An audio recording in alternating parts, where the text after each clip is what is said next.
Come, let us examine a concept of sin that could change everything.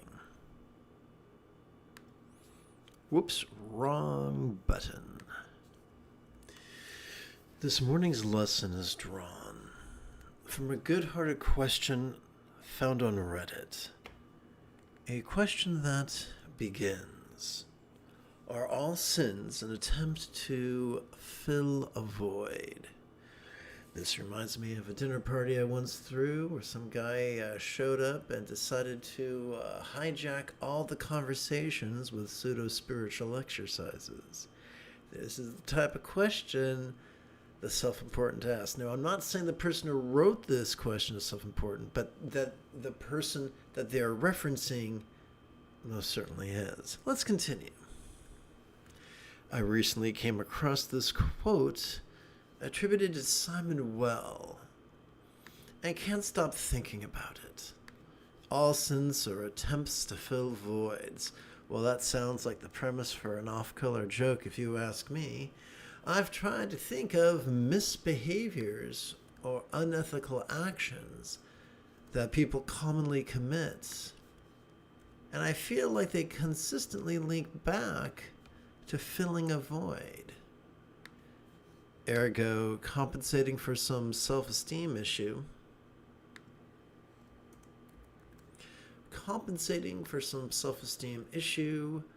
masking an insecurity, gaining something that's unattainable without the sin. Some are very natural connections, such as stealing to gain an attractive product you cannot afford.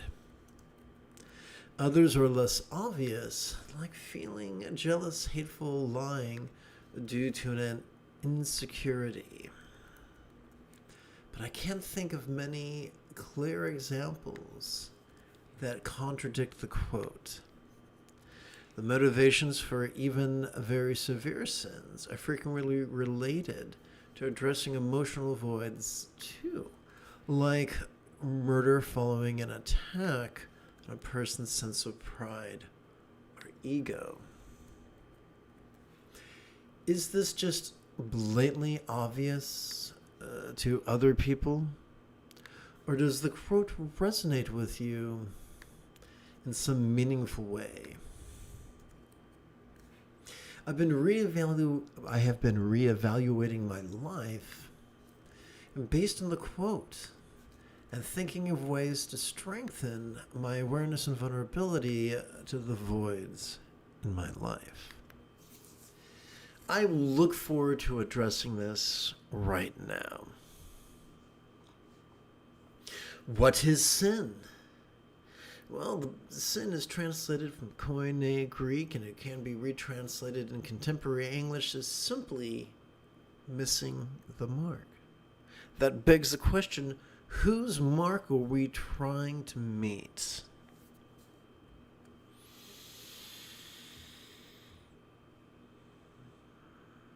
Since there has been civilization so for approximately the last 10 to 12 millennia, those who seem to be above the law have designed the law to exploit and control and defang those below the law or under the law. Come on now, really? Is wearing a garment made of two textiles a capital offense? Because that is what is written in the Bible. So who sets the marks by which we must be judged? What is right? What is wrong? The late Tibetan saint Karma Chakme Rinpoche insisted that the essence of all morality all distilled down to non-violence. That makes perfect sense because in the most fundamental teachings attributed to the Buddha, we see that 50% of the Buddha's Eightfold Path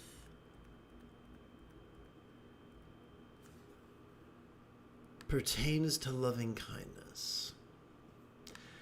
Kindness of intention, kindness of communication, kindness of conduct, and kindness of commerce. Or in other words, kindness applied to the mental, the physical, the mental, the interpersonal, the physical, and the circumstantial. So, as always, I find that neuroscience can be the Gordian knife that cuts through the needlessly complicated knot of human philosophy. Indulge me, won't you? Consider here this little nodule. It looks like a large pea, perhaps, or an almond. This bad boy is the amygdala, the seat of aggression and anxiety, arguably that which feeds our tendencies to be rigid, fearful, superstitious, controlling, elitist, cryptic, competitive, and cruel. I think if you found me on the internet, you would agree that these are not warm and cuddly attributes.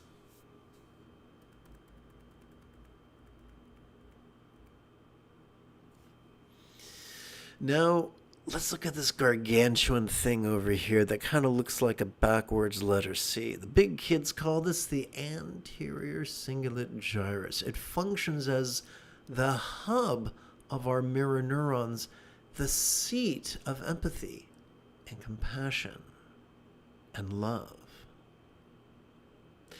In the wonderful book penned by Peter Joseph,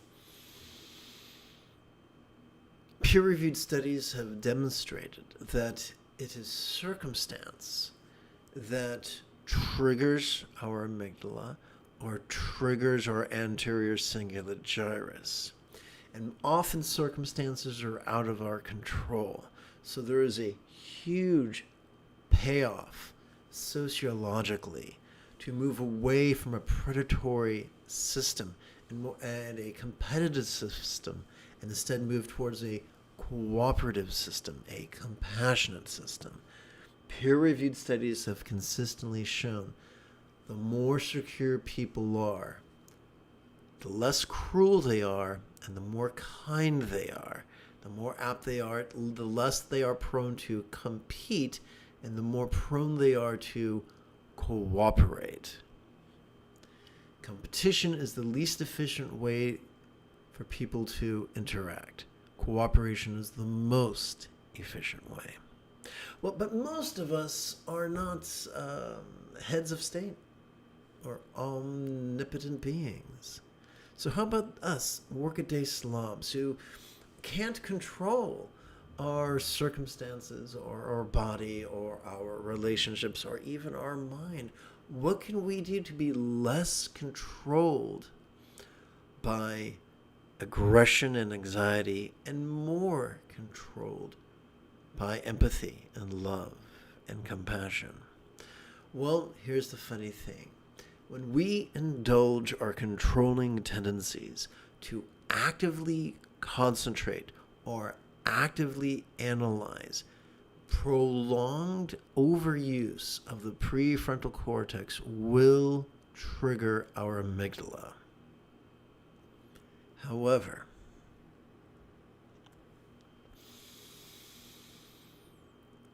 when we rely upon our sympathetic nervous system during our inhalation, through the cunning utterance, through the silent and mental utterance of the demonstrative syllable this, we cannot help but notice vulnerably, passively, viscerally, randomly, and fleetingly, similarly, and in so doing access our sympathetic nervous system.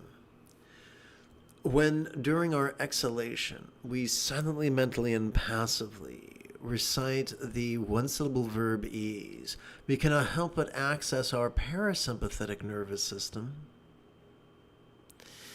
and thus physically relax as well as mentally release. Doing so at least 5 minutes every 12 hours or so will calm our amygdala, strengthen and stimulate our anterior cingulate gyrus, calm our aggression and anxiety, and stimulate our empathy. But wait, because the greatest empathy is not the product of concentration and contemplation, but rather the product of mindfulness and meditation. The late Tulku Thondup insisted that the highest love was spontaneous and uncontrived. Persist with mindfulness and meditation, and you will find your choices and your utterances and your deeds, not necessarily your emotions, not necessarily your thoughts, not necessarily your memories, but your choices and your utterances and deeds flowing with the effortless effort of love's centered spontaneity.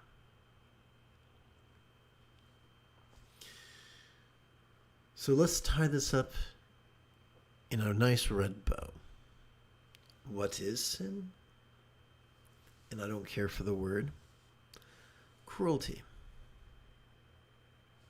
What causes sin? Various factors, most of them out of control, either cause us to live in an amygdala bias or an anterior cingulate gyrus bias.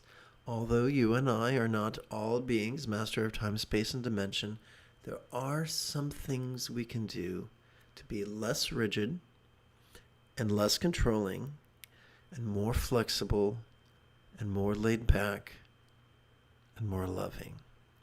One of the most effective things we can do is forsake active concentration and active analysis, and instead regularly practice mindfulness and meditation in cooperation with both our sympathetic and our parasympathetic nervous systems. I suspect it could be great fun if together as a team we practice together after approximately 30 seconds of housekeeping.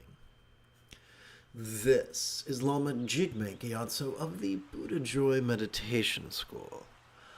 For more than 30 years, I've spent about 8 hours a day, almost every day, studying, practicing, mastering, and reverse engineering the teachings and techniques of each school of meditation so that you would not have to. Welcome, my friends, to Meditate Like a Jedi, which is made possible due to the generosity of viewers just like you. I think it could be great fun if today we played with the latest iteration of the vast expanse of Diamond Mind, composed in approximately the 6th century by Prahe Vajra, translated recently by Yeshe Dondon, adapted and amplified by this MOOC what sits before you now.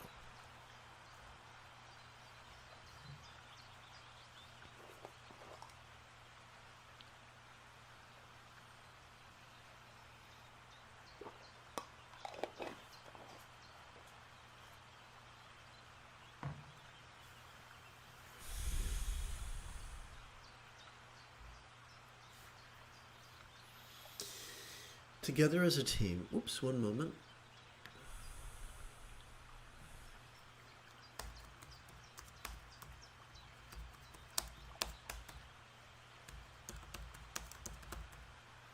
Together as a team, let us chant the 41st verse of the vast expanse of Diamond Mind 3 times. All phenomena are perfect and complete, nothing excluded. The true condition is equality beyond change, spaciousness without limit, beyond dependent arising, beyond causes and conditions. For a second repetition, let's throw in some explanations. All phenomena are perfect and complete, nothing excluded. Well, how does that work out? Well, when we breathe in and we view things conventionally, not everything is perfect. Not everything is complete. But as we relax into our exhalation, all things can seem perfectly and completely non-graspable, non-permanent, non-defining. Whatever we experience, pleasurable or painful, interesting or boring, glorious or grotesque, if it helps us to practice mindfulness and meditation, noticing and release, then it's useful. Together. The true condition is equality beyond change with spaciousness without limit. Let's look more deeply into this, shall we? Well, actually, this is one thought, so let's take it from the top. The true condition is equality beyond change, spaciousness without limit, beyond dependent arising, beyond causes and conditions. So, there is, according to the South Indian Buddhist philosopher Nagarjuna, there are two truths, the conventional and the ultimate. And just as a bird requires both its wings to take to the skies, similarly, we need both the conventional and the ultimate to thrive. Lots of boneheads try to forsake the conventional and just grasp the ultimate. And in so doing, they're indulging the fundamental duality of shoving and clinging, ironically enough.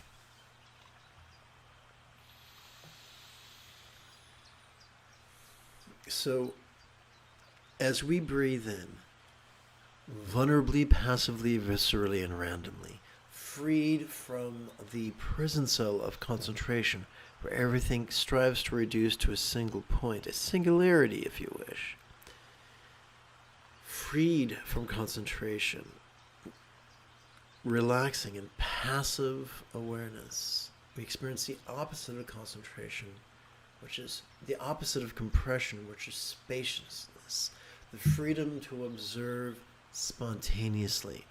Whatever sights, sounds, sensations, flavors, scents, or the like, cartwheel across the stage of our mind or pierce our sphere of experience. We are free to notice whatever emotions, intentions, thoughts, memories, or imaginings poke their heads above the surface. Kind of like a mysterious eyeball in the trash compactor scene of Star Wars A New Hope.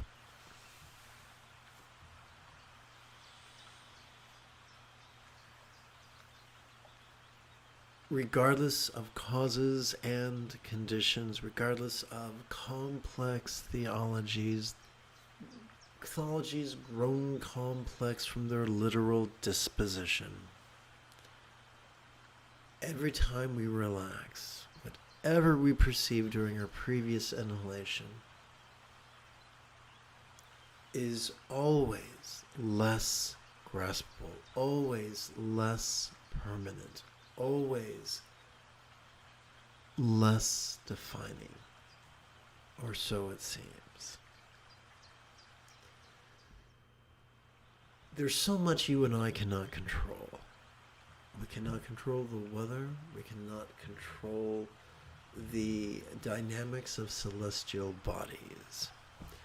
We cannot control the choices of elected officials. We cannot control the choices of villains in boardrooms. But we can cooperate with our sympathetic and parasympathetic nervous systems to notice and release and cope and flow. Now that we've explained it, let us seal this verse by a final repetition. All phenomena are perfect and complete, nothing excluded. The true condition is equality beyond change, spaciousness without limit, beyond dependent arising, beyond causes and conditions. By the way, the rigid, fearful, and controlling would say, oh no, if someone reads this, they're going to start killing people and raping people left and right. No. If someone is training in awareness and release, It's going to dampen their amygdala and stimulate their anterior cingulate gyrus. It's going to feed their tendencies of kindness and cooperation. Let us practice this morning's first collection of 144 breaths. Here's a simple way to keep track of that. Let us gingerly rest the great knuckle at the base of our right index finger upon the tip of our left index finger, and rest these two hands palms up in our lap. How are we going to count to 144? Well, first of all, what is a round? Let's pretend that a round is simply one inhalation followed by one exhalation. So how are we going to count 144 of those on just 8 fingers and 2 thumbs? Simple. We're going to break that down into 12 sets of 12 reps. Fair enough, but the question remains, how do we count to 12 on just 4 fingers and 1 thumb? Stay tuned. As I mentioned previously, during each inhalation, it's in our best interest to silently and mentally recite the demonstrative pronoun this, and during each exhalation to silently and mentally recite the one-syllable verb ease. Every time we silently, mentally, and passively recite the demonstrative syllable ease during our inhalation, we can advance the tip of our right thumb, beginning this morning with our little finger. 1, 2, 3, 4, 5, 6, 7, 8, 9, 10, 11, 12. Let us practice together right now.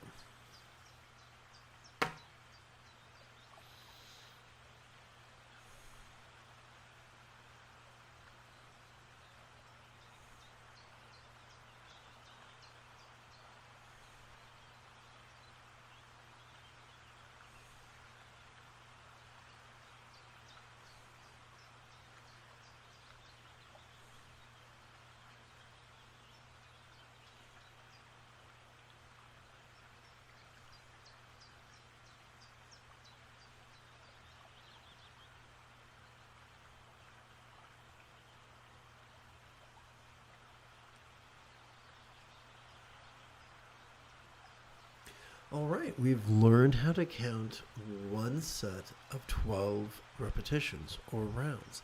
Now, how do we count or keep track of 12 sets of 12 repetitions? Well, if we count repetitions on our right hand, then on our left hand we can count sets, beginning with our left index finger and working our way to our left little finger, all the while folding your hands in your lap.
Together let us chant the 3 repetitions of the 42nd verse of the vast expanse of Diamond Mind.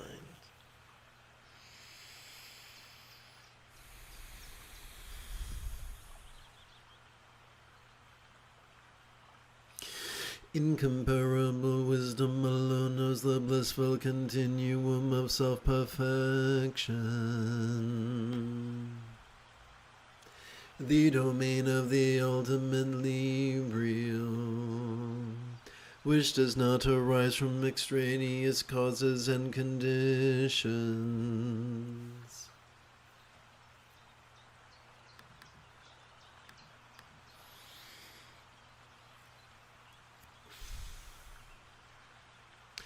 What do we mean by continuum? Continuum, or vast expanse, is a wonderful way of reminding us that when we are free of the prison cell of concentration and instead perceive vulnerably, passively, viscerally, and randomly, instead of compression, we experience expansion. Delightful. And as we relax into our exhalation, whatever we perceive during our inhalation is perfected with the visceral experience of being less solid, less permanent, less defining, fleetingly. And that's it. Noticing and releasing. This is self-perfection. Self-perfection is not what we perceive or what we emote, but what we do with what we experience. The domain of the ultimately real, which does not arise from extraneous causes and conditions. So yes, it is rumored that the person who wrote this lived in a cave, not an abundant lifestyle from a certain point of view.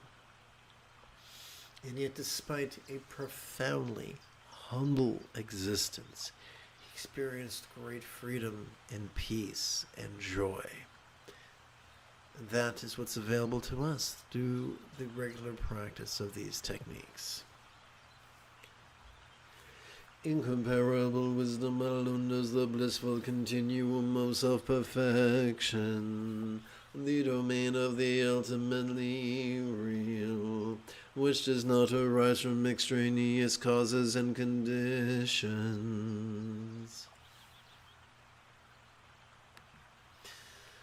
Let us mark our second collection of 144 breaths by gingerly resting the great knuckle at the base of our right middle finger upon the tip of the left middle finger, and rest these both hands palm up in our lap.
Let us chant the 43rd verse of the vast expanse of time and mind 3 times. This insight is easy, so easy, in fact, that it seems difficult. Though all pervading, the continuum is invisible. One moment.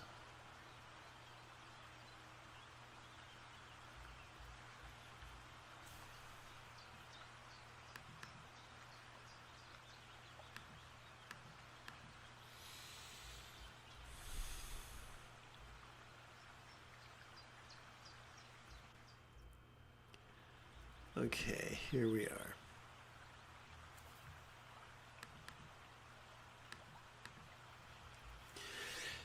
It cannot be pointed out by saying this is it, not even by Vajrasattva himself. Now for the second repetition, we're going to add in some explanation. This insight is easy, so easy, in fact, that it seems difficult. What insight is this? Well, it's in 2 parts. The insight that's based on noticing, vulnerably, passively, viscerally, randomly, and fleetingly, and then relaxing into our exhalation so that that which we noticed during our previous inhalation could at least fleetingly feel as if it was less solid, less permanent, less defining than it might seem. So that which we experience during the inhalation is infinite in its variety, but that which we experience in our exhalation is pretty much the same. Pretty much always less solid, less permanent, less defining. And this continuity can be described as a continuum, kind of like a train track, if you will. Whatever goes on in our life, whatever slings and arrows of outrageous fortune we notice during our inhalation is always comes effortlessly back to the continuum that is that is revealed by our exhalations, relaxation, the continuum of less solid, less permanent, less defining. It cannot be pointed out by saying this is it.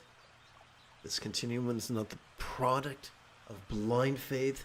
It is not the product of pseudo-intellectual effort.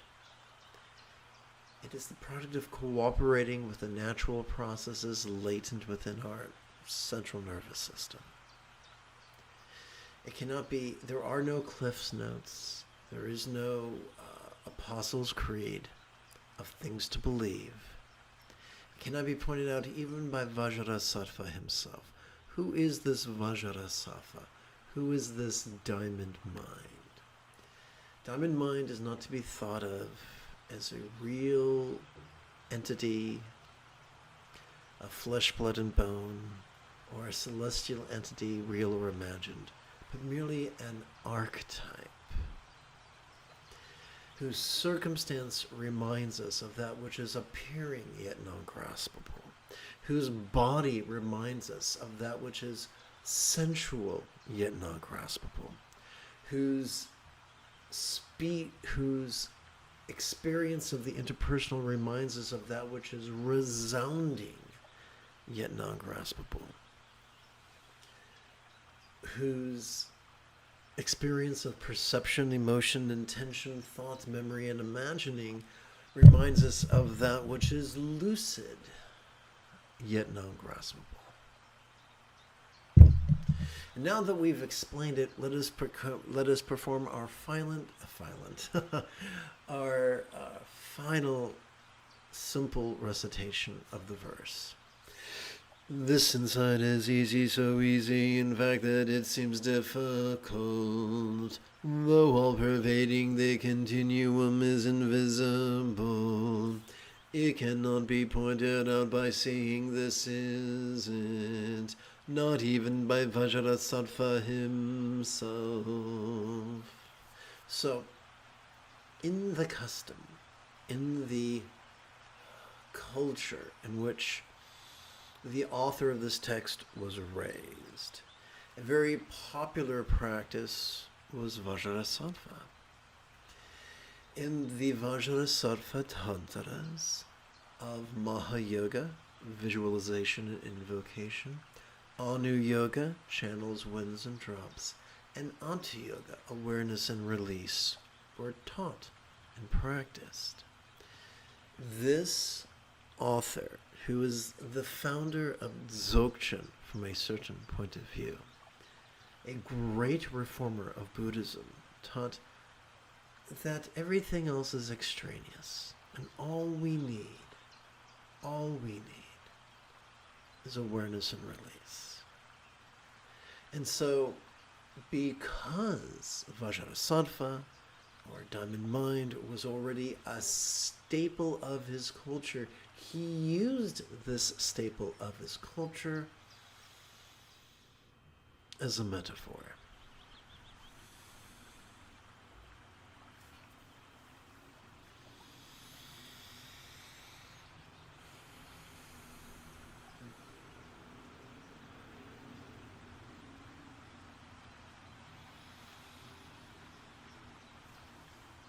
To mark or keep track that this is the third collection of 144 breaths, we can gingerly rest the great knuckle at the base of our right ring finger upon the tip of our left ring finger, and then rest these two hands palm up in our lap.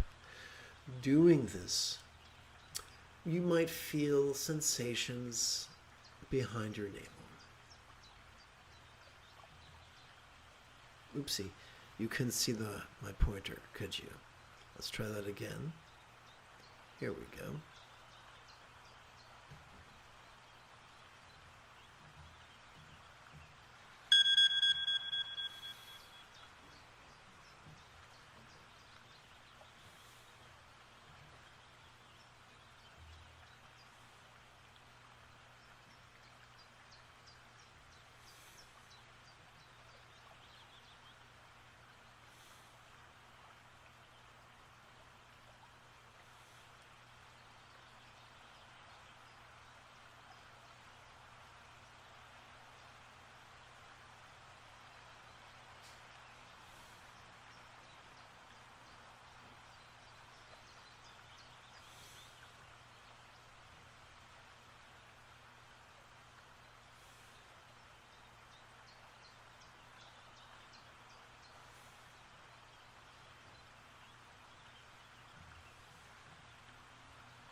The final verse that I would like to chant with you this morning is the 44th verse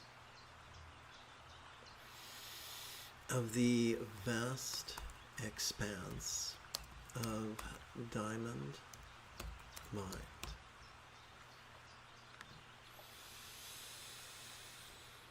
Please join me. This amazing wonderful display of energy, spacious by nature, transcends action. From within or deep unknowingness beyond thought and thinking, these dynamic potentials suddenly arise. So for our second recitation, there's going to be some explanation. This amazing, wonderful display of energy. The present moment can be the doldrums, but sometimes the present moment is dynamic. One is not better than the other. They're just different. And of course, never permanent, always changing. Spacious by nature, transcends action.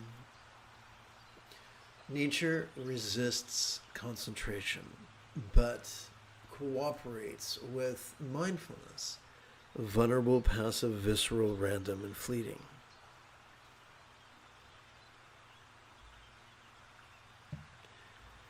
Despite how good or bad we are, the sun always rises or sets. Despite how good or bad we are, there are weather patterns and earthquakes out of our control. Despite the superstition of fundamentalism. From within or deep unknowingness beyond thought and thinking, these dynamic potentials suddenly arise. Our perceptions, emotions, intentions, thoughts, memories, or imaginings are neither indictments nor vindications. They simply are. The haves have been lying to the have-nots from time immemorial, telling the have-nots that the reason they're have-nots is not because the haves have been exploiting, murdering, and stealing from them. Oh, heavens no. It's because the haves are blessed, and the have-nots are cursed by their own unworthiness, says every fundamentalist ever. And here the author is saying, no. Life is an exciting adventure. There is no order. There is simply this. And this is always changing. This can be perceived automatically through our sympathetic nervous system when we inhale. This can be released automatically through our parasympathetic nervous system as we exhale. Cooperate with these natural processes, and life is beautiful.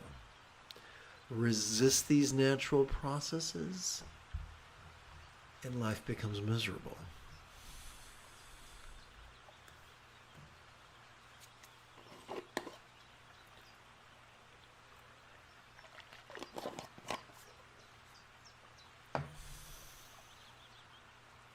We come to the fourth of 4 collections of 144 breaths. How are we going to keep track of it?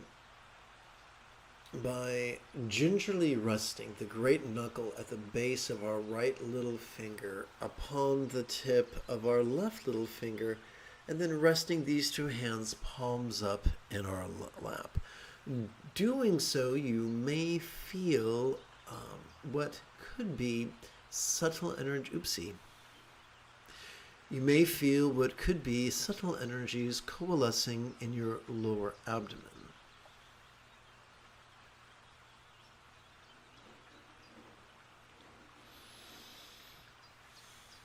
If you've just tuned in, the most efficient way to practice mindfulness is to silently, mentally, and passively recite the demonstrative pronoun this during each inhalation.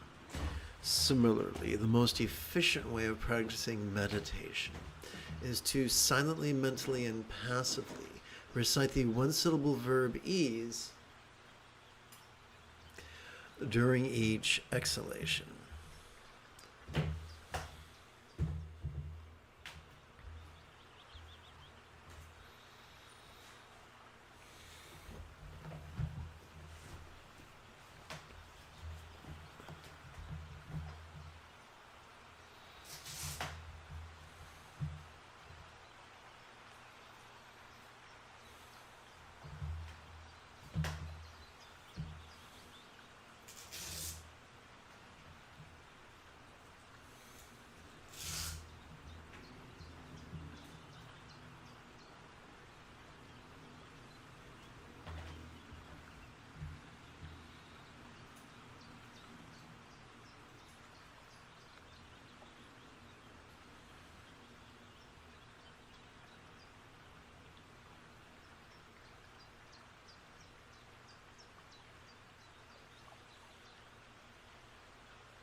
If you feel that I have earned it, you could give this live stream a thumbs up. You could even help support this channel.